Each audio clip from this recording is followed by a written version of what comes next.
Great. Jack, since I know you, I have seen many facets of Jack Ma. I have seen a magician, somebody who is playing with magic. I have seen a great entrepreneur, the founder of one of the greatest companies in the world. And there is also a showman. And you have built your own Black Friday, the singles. And when you have this day, which is a day where you are doing, I don't know how many $1 billion in one single day. 30 billion. 30. Yeah. Okay. For the people who don't know, we are fighting all the year long to do 1 million, 30 billion in one day. But not every day. I wish every day. Not every day, because you are not doing the show every day. Yeah. And my understanding is that you are doing the show during 24 hours. So explain a little bit this and how you came to this idea of the day of the singles. Well, yeah, first, I mean, people say I have different faces. I don't call it different faces. I think in my heart, I'm always curious. I'm curious about a lot of things. And I know when I started Alibaba, I know this is not the thing I want to do in all my life. I want to go back to teaching. So I think life is short. You should experience all kinds of things. I don't want to die in my office. I want to die on the beaches. Right? We work hard and we spend the money. But you spend the money, you should spend the money smart way to empower more people. Why we succeed? Because we're using technology to empower a lot of people, we succeed. If you want to be more successful, empower more people. That's very simple. So for November 11th, the Singles Day was created by my successor, CEO Daniel. But the idea was this. Everybody was single. When you're single, you don't have a boyfriend, girlfriend, you feel bored. So 11, that's November 11, we think you should start buy things. So we just make singles happy. And then we did not expect that it comes like this. It's become the largest shopping festival. And last year we sold $30 billion. This year will go up because we only helping Chinese singlers. We have a lot of single people here in France. And yeah. Great. You know, there are a lot of things that you have done which are extremely impressive, at least for the people who are following you since many years. And before going back to the questions that I have, I would like to share with you a few questions that we got from the audience. It's the first time, by the way, that we have decided to give the audience the possibility of putting some questions. We mentioned a few minutes ago the fact that it has not been completely a fairy tale and that you went through some difficulties at the beginning.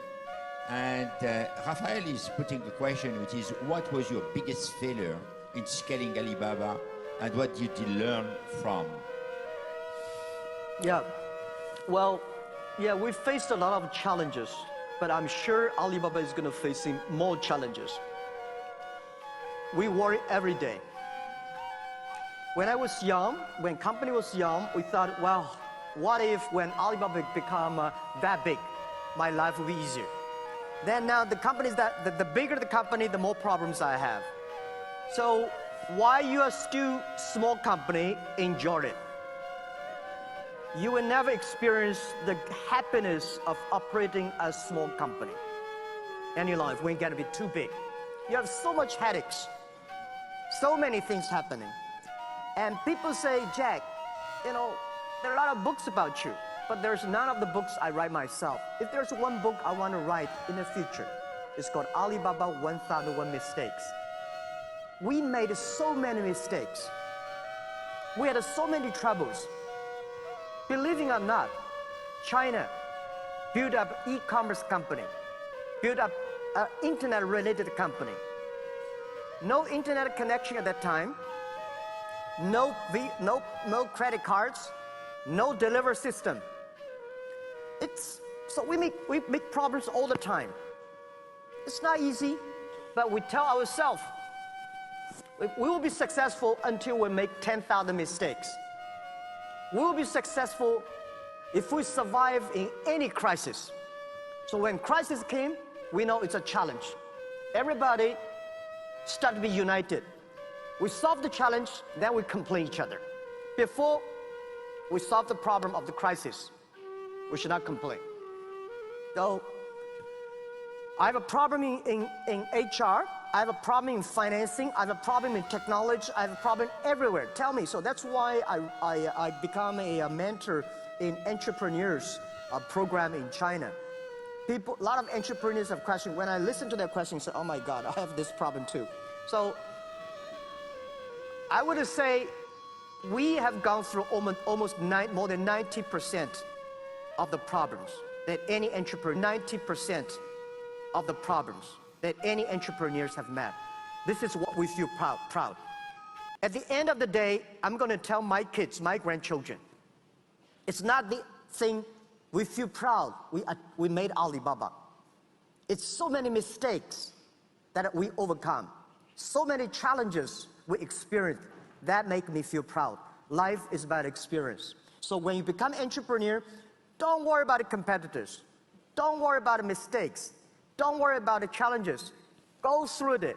That's the great fun part of your business, of your experience. And then you got courage, you got wisdom, you got a team follow you. Bravo.